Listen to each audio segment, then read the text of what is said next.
अस्सलामुअलैकुम। अच्छा, तो आज हमारा टॉपिक है वो है प्लेसेंटा एंड इट्स फंक्शन। अच्छा देखिए, इस वीडियो में हम ओवरऑल डिटेल से बात करेंगे कि प्लेसेंटा क्या होता है, कहाँ पर होता है और इसके कौन कौन से फंक्शंस हैं।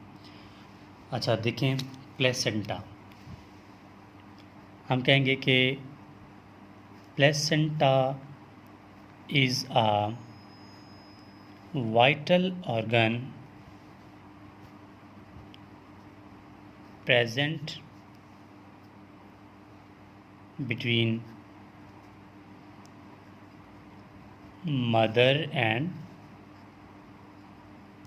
fetus। मतलब ये है कि जो प्लेसेंटा होता है ये, ठीक है, प्रेजेंट कहाँ पे होता है? मदर और बेबी के दरमियान में। मतलब ये है कि ये हमारे पास मसलन मदर का ब्लड है, ठीक है, ठीक है। मदर का जब मदर की जो बेबी है ना, मदर के यूट्रस में होता है ना, तो हम एग्जांपल लेते हैं कि यहाँ पर मसलन मदर का यूट्रस है और यहाँ से वो ट्यूब जा रही है जिसको हम प्लेसेंटा कह रहे हैं, और किसके साथ जाके अटैच है? बेबी के साथ अटैच है, ठीक है, ठीक है। ये मदर का ब्लड है और ये किसके साथ? ये प्लेसेंटा है और ये क्या है? ये बेबी है, ठीक है। अब होता क्या है कि यहाँ पर दो ब्लड वेसल्स होते हैं। एक डीऑक्सीजनेटेड ब्लड बेबी का ले जा रहा है किसके पास? मदर के पास, ठीक है, मैटरनल ब्लड के पास, और एक ऑक्सीजनेटेड ब्लड ले जा रहा है मदर से बेबी के पास, ठीक है। तो हम कहेंगे कि ये काम कौन करवा रहा है? प्लेसेंटा करवा रहा है। तो प्लेसेंटा के प्राइमरी फंक्शन क्या है? ठीक है,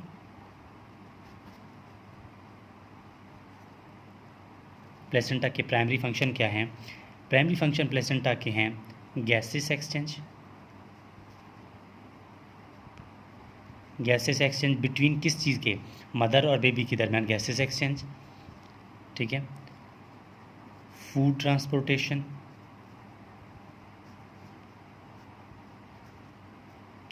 फूड ट्रांसपोर्टेशन किसके साथ?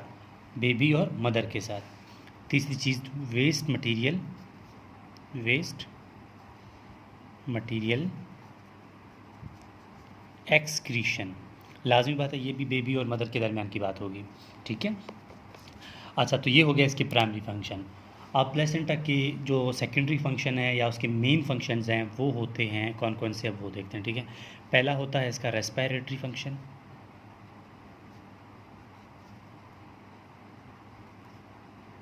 ठीक है। सेकंड होता है इसका, रेस्पिरेटरी फंक्शन के बाद आती है डाइजेस्टिव फंक्शन,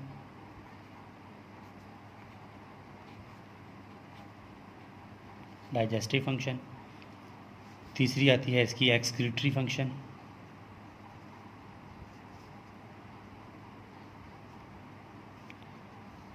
चौथी आती है इसकी प्रोटेक्टिव फंक्शन, ठीक है, और लास्ट पांचवी आती है इसकी हार्मोनल फंक्शन।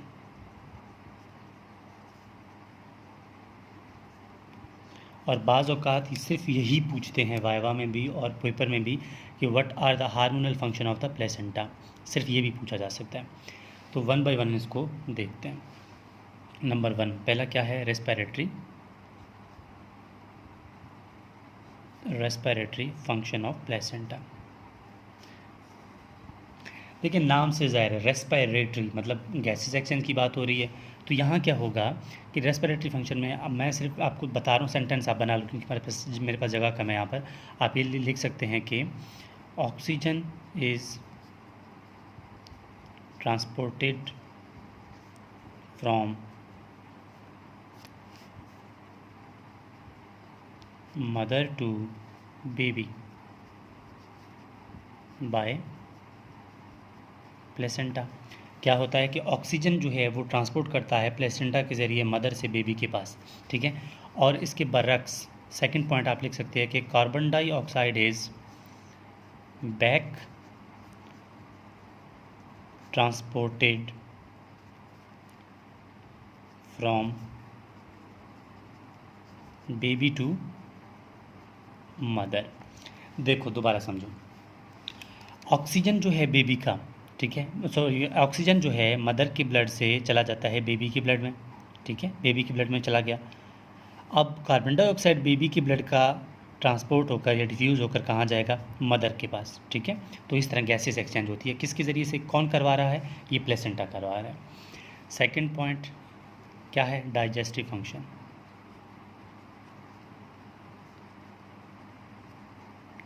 डाइजेस्टिव फंक्शन में खुराक की बात आती है तो हम कहेंगे कि ग्लूकोज जो है, ग्लूकोज मदर से ट्रांसपोर्ट होता है, ठीक है।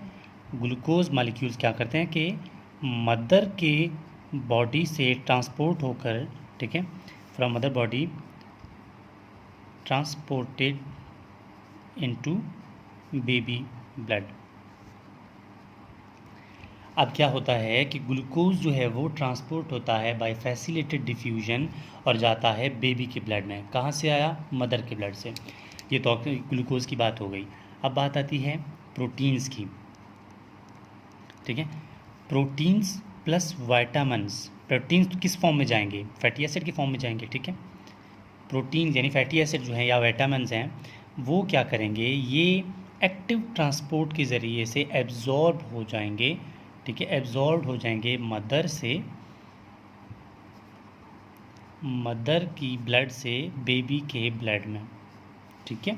मदर के ब्लड से एक्टिव ट्रांसपोर्ट के ज़रिए कहाँ जाएंगे, ये चले जाएंगे बेबी के ब्लड में। अब फैटी एसिड्स के बाद ये प्रोटीन्स प्रोटीन्स अमाइनो एसिड में, फैटी से गलत लिख रहा हूँ, अमाइनो एसिड के फॉर्म में जाएंगे, ठीक है। और लिपिड्स जो हैं, लिपिड किसके फॉर्म में जाएंगे, हम फैटी एसिड के फॉर्म में जाएंगे, फैटी एसिड के फॉर्म में जाएंगे, एब्जॉर्ब हो जाएंगे ये तीनों, ठीक है, एब्जॉर्ब हो जाएंगे mother to blood of baby blood. तीन चीज़ें हैं, glucose, protein and fatty acid या लिपिड। ग्लूकोज मालिक्यूल डिफ्यूज़ होकर मदर से जाएगा बेबी के पास ब्लड में, ठीक है, फैसिलिटेटेड डिफ्यूजन। और प्रोटीन्स या फिर अमाइनो एसिड्स ये क्या करेंगे, ये एक्टिव ट्रांसपोर्ट के ज़रिए से क्या करेंगे कि एब्जॉर्ब हो जाएंगे मदर से बेबी के पास। ये कौन करवा रहा है ये सारे फंक्शन, ये सारे फंक्शन करवा रहा है प्लेसेंटा, ठीक है। अब तीसरी मेन फंक्शन आ रही है, वो क्या थी, एक्सक्रीटरी फंक्शन।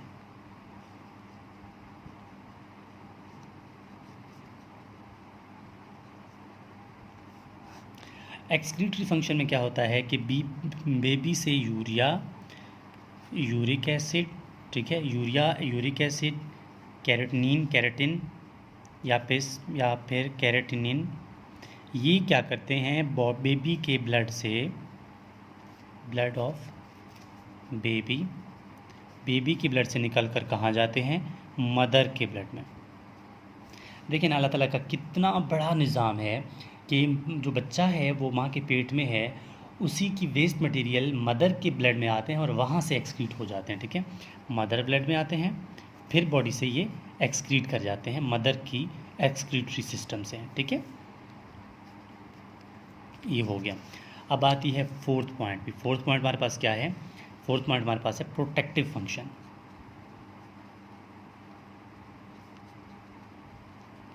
प्रोटेक्टिव फंक्शन का मतलब ये है, हिफाजती फंक्शन इसका क्या है, जो प्लेसेंटा है वहाँ से माइक्रो ऑर्गेनिज्म या प्लस कोई ऐसी पैथोजन, ठीक है, कोई वगैरह, ये प्लेसेंटा क्या है कि उसको एक बैरियर प्रोड्यूस करता है, एक प्लेसेंटा क्या करता है, एक बैरियर क्रिएट करता है, ठीक है। बैरियर क्रिएट करने की वजह से जो डिजीज़ है या पैथोजन है वो ट्रांसफ़र नहीं हो सकता, कहाँ से, मदर के ब्लड से बेबी के ब्लड में, can not transfer from mother blood to baby. मतलब ये हुआ कि प्रोटेक्टिव फंक्शन में ये होता है कि जो पैथोजन माइक्रो ऑर्गेनिज्म ये जो माँ के ब्लड में होते हैं ना, तो प्लेसेंटा क्या करता है, एक बैरियर पैदा करता है, ठीक है, एक ऐसा सिस्टम पैदा कर लेता है कि उसको पता चलता है कि यार मैंने कोई ऑर्गेनिज्म, कोई बीमारी बच्चे के अंदर जाने नहीं देनी। तो ये प्रोटेक्टिव फंक्शन भी कौन करता है, ठीक है, ये फंक्शन ये भी करता है प्लेसेंटा। अब हम इसके देखेंगे हार्मोनल फंक्शन। अब मैं अगले उसमें बता देता हूँ कि हार्मोनल फंक्शन क्या होते हैं। अब बात आती है हार्मोनल फंक्शन ऑफ प्लेसेंटा की। अच्छा, हार्मोनल फंक्शन का मतलब ये है कि प्लेसेंटल हार्मोन्स कौन कौन से होते हैं, ठीक है। तो सबसे पहले हम कहेंगे कि प्लेसेंटा के हार्मोन्स होते हैं। सबसे पहला जो हार्मोन है उसको हम कहेंगे कि ह्यूमन कोरियोनिक गुनैडोट्रोपिन हार्मोन, ठीक है। एच को हम क्या बोलते हैं, एच सी जी। और तीसरा जो दूसरा होता है, ये नंबर 1, ये दूसरा होता है एच ह्यूमन कोरियोनिक सोमैटोट्रोपिन हार्मोन। और तीसरा होता है एस्ट्रोजन। चौथा होता है प्रोजेस्टेरॉन। ये कौन कौन से हार्मोन्स होते हैं, ये प्लेसेंटल हार्मोन्स होते हैं। तो हम सबसे पहले बात करेंगे एचसीजी की। ये एचसीजी हार्मोन जो है इसको हम ह्यूमन कोरियोनिक गोनाडोट्रोपिन हार्मोन बोलते हैं, ठीक है। और दूसरी बात आती है कि ये हार्मोन्स को हम हार्मोन ऑफ प्रेगनेंसी भी बोलते हैं, क्योंकि जब भी आपको पता लगाना हो कि फ़ीमेल जो है वो प्रेग्नेंट है या नहीं है, तब आप क्या करते हैं, बाज़ार से एक स्ट्रिप मिलती है, आप उसको यूरिन पहले तो पेशेंट से यूरिन लेते हैं और उसी स्ट्रिप को उस यूरिन में डिप कर लेते हैं। तो आपको 2 रेड लाइन नज़र आएंगे। अगर 2 रेड लाइन नज़र आ गए, इसका मतलब एचसीजी प्रेजेंट है, ह्यूमन कोरियोनिक गोनाडोट्रोपिन हार्मोन जो है वो प्रेजेंट है, तो मतलब ये हुआ प्रेगनेंसी पॉजिटिव है। अगर ये नहीं होता तो इसका मतलब नेगेटिव है। कुल मिला के बात ये होती है कि एचसीजी है, ये हमें बता देता है कि फीमेल जो है प्रेग्नेंट है या नहीं है। अच्छा, इसके फंक्शंस क्या होते हैं एचसीजी के। पहला फंक्शन तो ये होता है कि इट प्रिवेंट करता है मेंस्ट्रुएशन साइकिल ड्यूरिंग